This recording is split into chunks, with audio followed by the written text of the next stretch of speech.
Assalamualaikum warahmatullahi wabarakatuh. Hai para pencinta catur dan para catur mania, selamat datang kembali di Legenda Catur Dunia.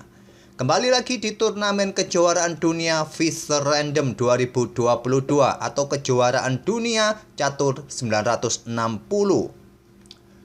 Kejuaraan ini merupakan edisi kedua kawan, di mana edisi pertama dijuarai oleh Wesley So yang mengalahkan Magnus Carlsen di final kawan. Dan sekarang Wesley So harus mempertahankan lagi di edisi kedua ini. Dan seperti yang saya bilang tadi pagi, untuk kali ini saya akan mencoba menyoroti permainannya Grandmaster Nordibek Abdusattorov, Grandmaster asal Uzbekistan, yang juga merupakan juara dunia rapid tahun 2021 yang lalu dan juga memenangkan Olimpiade Catur India beberapa bulan yang lalu bersama tim Uzbekistan kawan. Sungguh pencapaian yang luar biasa dari pemuda yang masih berusia 18 atau 19 tahun ini kawan.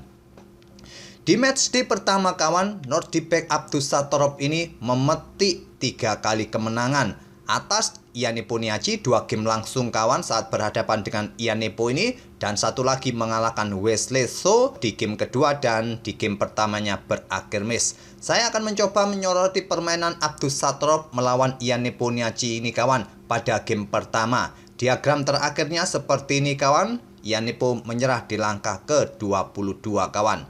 Dan sekarang kita langsung ke papannya chess.com saja kawan untuk mempermudah melihat permainan mereka berdua. Dan pada game pertama ini perwira acakannya seperti ini kawan. Hanya ada satu pion yang tak terlindungi oleh para perwira, yaitu pion H saja. Hitam pun juga punya pion yang tak terlindungi yang biasanya dilindungi oleh benteng. Sekarang posisinya digantikan oleh kuda. Tapi para pion yang lain, 7 pion yang lain semua di backup oleh para perwira kawan. Oke, Abdusattorov di game pertama ini pegang putih, mengawali dengan pion D4, dibalas Ian Nepo dengan pion D5, kuda G3, dan di sini kawan langkah terbaik adalah pion E6, kuda G6, ataupun juga dengan pion F5, ataupun juga dengan kuda C6 kawan. Ian Nepo memilih dengan pion agresif, pion F5 untuk mendapatkan tempo, mungkin didorong lagi untuk menguasai ruang usir kuda nanti kawan. Dihentikan dengan pion E3 sekaligus juga untuk membuka akses menterinya keluar. Barulah sekarang pion E6. Pion C4 tantang Abdusattorov. Coba lihat struktur pionnya mirip dalam permainan Queen's Gambit kawan. Ditolak tantangan dengan pion C6. Kalau melihat struktur pion seperti ini dalam permainan Dutch Defense kawan, kuda yang biasanya berada di peta F6 sekarang rasanya sulit juga untuk mencapai peta F6. Ini adalah struktur Stonewall dalam permainan Dutch Defense. Kuda C3 dan kuda berkembang ke peta D7. Apakah persiapan untuk bertarung di peta pusat untuk mendukung pion E5-nya nanti? Dibalas dengan langkah gajah D2, melanjutkan pengembangan gajah gelap terlebih dahulu. Kuda G6, barulah gajah terang C2. Untuk mengosongkan jalur rokade panjang mungkin dipersiapkan oleh Abdusattorov. Di sini kuda H4.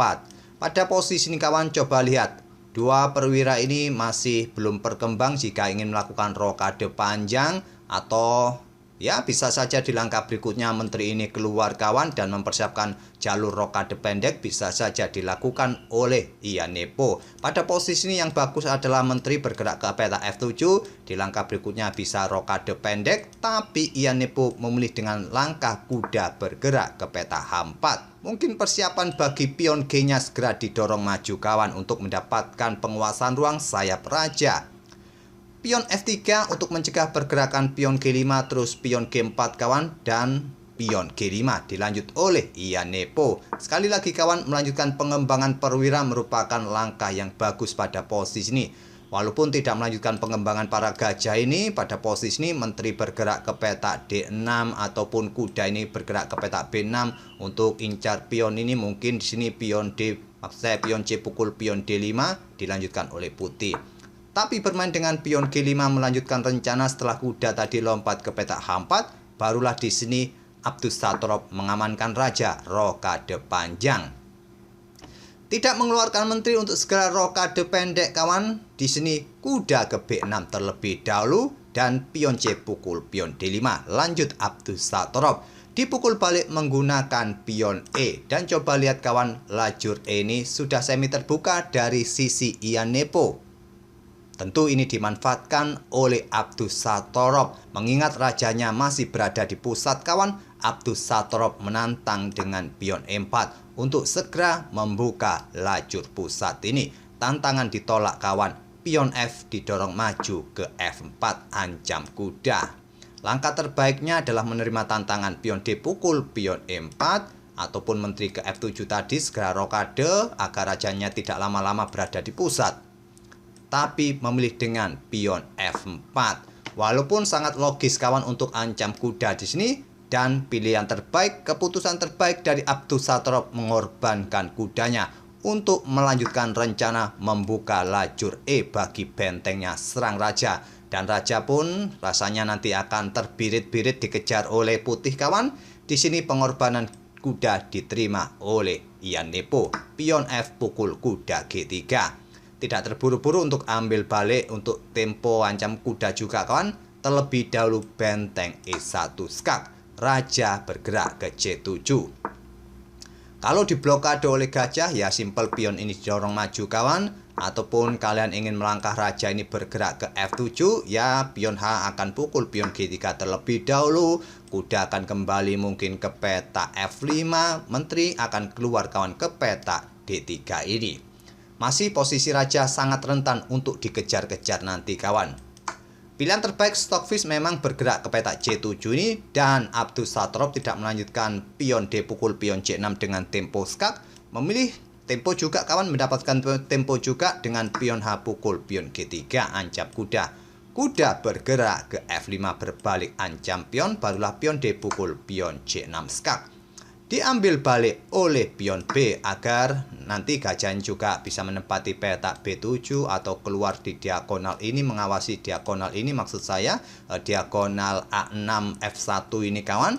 Di sini balasan dari Abdus Satorov terus mendorong pion D5-nya kawan untuk sebanyak mungkin membuka lajur D ataupun lajur E ataupun membuka diagonal bagi pergerakan gajah nanti kawan. Mungkin terlihat pion D5 ini tantangan bagi hitam, apakah pion C pukul pion D5 atau kuda terlebih dahulu. Sangat rentan kawan untuk ambil pion ini karena kalau diterima, ambil contoh pion pukul pion terlebih dahulu, ya kuda akan pukul balik kawan, mengorbankan kuda untuk sementara, diambil balik oleh kuda hitam, menteri ini akan keluar kawan. Dan coba lihat diagonal ini terbuka nanti bagi gajah. Gajah terang juga mendapatkan diagonal-diagonal yang bagus, banyak sekali diagonal yang terbuka. Tentu akan keteteran raja hitam. Kalau kita lanjut beberapa langkah saja, mungkin di sini raja bergerak ke D6. Masalahnya adalah gajah ini akan bergerak ke B3 terlebih dahulu, memberikan dukungan bagi menterinya. Kalau di sini menteri bergerak untuk membackup, bahaya kawan, karena gajah akan melakukan skak di sini kawan. Dan tentu saja sangat rentan menteri ini juga akan tewas di langkah berikutnya. Kalau mundur ya kuda ini juga akan tewas oleh menteri ataupun dengan gajah terlebih dahulu, atau melakukan skak juga dengan tempo kawan. Oke, kembali ke langkah aslinya. Jadi sangat rentan untuk menerima pion D5 ini. Tapi juga bukan pilihan terbaik dari Ian Nepo kawan, memilih dengan gajah B7.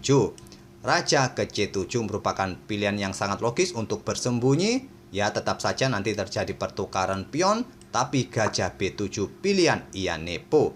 Dan Nordibek Abdus Satorov mengeluarkan menterinya ke D3.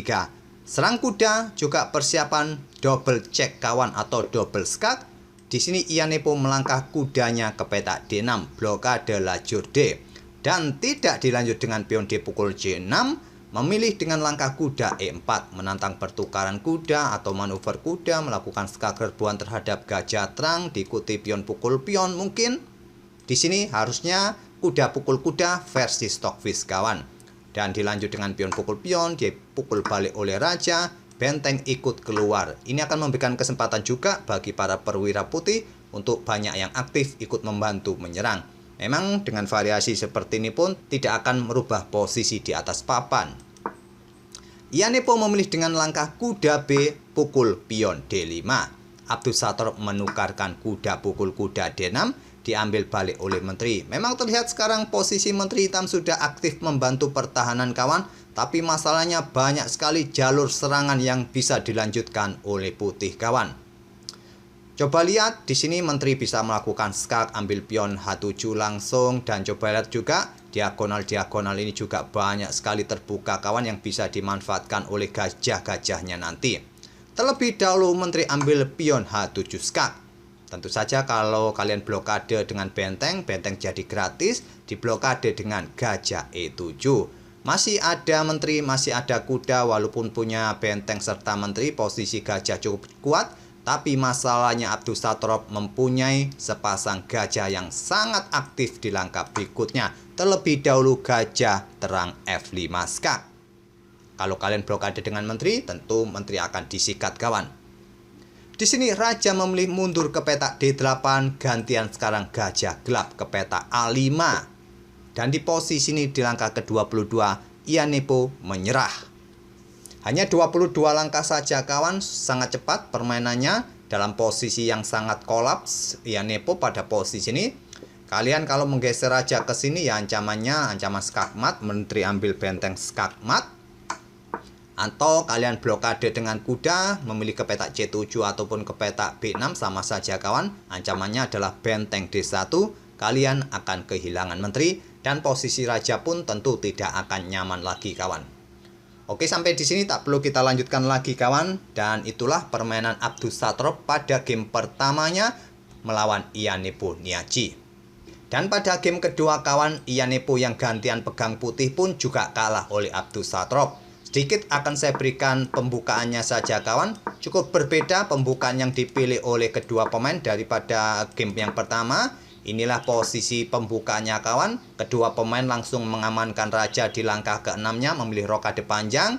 Dan di ujung permainannya kawan, di sini Ianepo kalah cepat untuk mempromosikan pionnya kawan. Saya akan coba sedikit mundur beberapa langkah saja sebelum terjadi promosi pion dari Abdussatorov tadi. Pada posisi inilah tadi kawan, posisi di mana terjadi baku hantam benteng ambil gajah untuk mempercepat pion promosi. Dan permainan pada game kedua berakhir di langkah ke-77 yang dimenangkan oleh Abdussatorov. Permainan Abdussatorov sangat meyakinkan kawan di matchday pertama, mendapatkan 3 kali kemenangan dan 1 kali remis. Dan semoga permainan dari Abdussatorov tadi bisa menghibur kalian, memberikan inspirasi, motivasi bagi adik-adik yang belajar catur, dan kita akan bertemu di video-video berikutnya. Terima kasih. Wassalamualaikum warahmatullahi wabarakatuh.